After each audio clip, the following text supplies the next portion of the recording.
Here's another example for manipulating power series. We want to find a power series for this function. We want to look, you definitely want to look around at your stock, your ever expanding stock, hopefully, of power series and see what it's similar to. Well, we still don't have a big stock of power series at this point. And the geometric series is our go-to. In what way is it similar? In what way do we need to modify this? Well, it's certainly quite similar. It's a constant over constant plus or minus x. It's really quite similar to this guy. And like some examples with substituting in integrals, it's not the 2 in front of the x that's going to be the thing to focus on first. It's the 5 here, because this thing has to be a 1 to use this canned formula. And you have to make sure that that's set up correctly. Okay, so we could either work from this to here, or we could work from this backwards, and I think it's probably more instructive to work from this backwards. Well, the 8 certainly is not going to be a big deal. We can put that into the very end, okay? So that's not the big deal, but we really should take this 5 out here as well. We can do that. Pure algebra, but we just have to be careful. So that's going to turn into 1 plus the quantity, 2x over 5. Okay, now that's not a plus, it's a plus, not a minus, but we can certainly fix that. This is something we saw in the previous video. 1 over 1 minus a minus 2x over 5. Okay, that is something we can deal with. We've got a constant, which we'll do it just, sort of let that hang out at the end. And then we do have 1 over 1 minus blah, and the blah is a constant times the power of x. In fact, it's just a constant times x here. Okay, so it's going to be 8/5 times the sum, k equals 0 to infinity, of, and we're just going to take this and we're going to substitute in a minus 2x over 5 everywhere. In other words, we're just going to take this quantity to the k. Okay, if you want to see it written out, of course, same deal. We're going to substitute in here. You're going to get 1 minus 2x over 5 plus 2x over 5 squared. Oh, sorry. Yeah, well, I'm going to put the minus in here, but then we'll simplify it a little bit. Plus minus 2x over 5 cubed plus. So when this is a minus, very helpful. These guys are all pluses, but I'll emphasize the pattern here. All right, we're subbing in this minus, which is going to change it to an alternating pattern. Let me just put one more. To the 4th plus dot dot dot. So that's 8/5 times 1 minus, let me put it up here, minus x. Let me put all the coefficients in front because it's sort of more standard. Plus 4/25 x squared minus 8 over 125 x cubed plus 16 over 625 x to the 4th minus dot dot dot. Okay.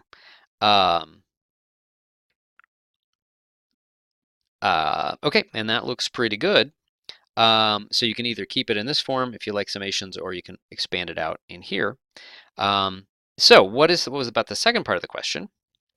We wanted to find something where it's similar but had a square here. You could try like multiplying what you just got by itself, but there's a better way. Okay. The point is that this is very similar to the derivative of what we just got. So let's see what would happen. Oh yeah, and the radius. Let's go ahead and do the radius. And well, I guess in the previous example, I forgot to keep track of the radius carefully, but after the first steps that we did, we'd never change the radius. It was r equals 1. Here, you've got something where the radius in this example, let me actually maybe make this a u so I can talk about u and x and not get confused. This is really 1 over 1 minus anything. Here,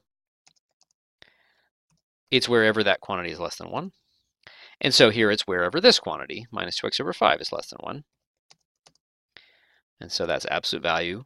The minus never changes. It flips things, and it might change an endpoint in some cases, not here. But it's never going to change the radius of convergence. It's as if it isn't there inside an absolute value. And of course, I can just multiply by 5/2, and I get radius of convergence 5/2.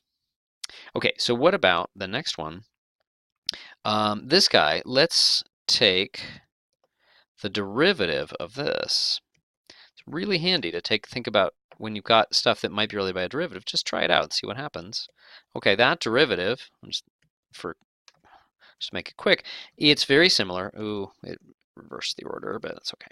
Okay, not hard to do by hand. Okay, so this is very similar to what we want. Okay, so in fact, a minus 1/2 of that is going to turn that into exactly what we want. Aha. Okay, so well, we just take minus 1/2 of the derivative of what we just had. Let me do it both ways still. Okay. Now remember, derivatives and integrals don't change the radius of convergence. Derivatives can take an endpoint, a good endpoint, and turn it into a bad endpoint. But here, since we're based on geometric, there's no good endpoints. And so this isn't really going to change. Okay, so we're going to take minus 1/2 of the derivative of that. And let me just let this come along for the ride. And so the 8/5 is going to come out. I guess it's going to be a minus 4/5 when it simplifies. And we're going to take the derivative of each of these terms. This is doing it term by term. So another way to say it operationally is the derivative and the infinite summation can be exchanged if you're careful and if you're doing it within the interval of convergence. Okay, that's probably enough for that step. And then we'll copy this down. And now we just need to do the derivative of this thing. Well, I get a minus 2/5 coming out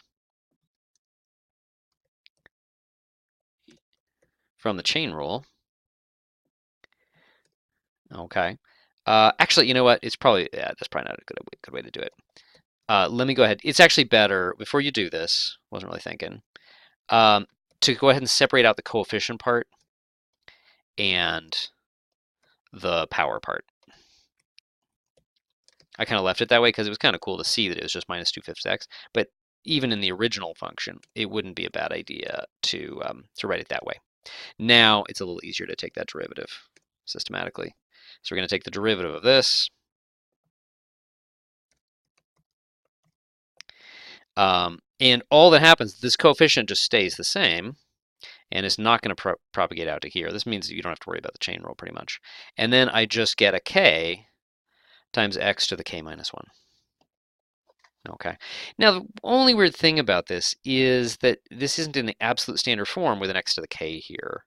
It also makes it kind of look like we suddenly got at the very start an x to the minus 1, which would not be a power series. That's a negative power. But notice when at k equals 0, this is 0, which makes sense. You can't, this is an overgrown polynomial, and you're not going to take an overgrown polynomial, differentiate it, and somehow get 1 over x's out.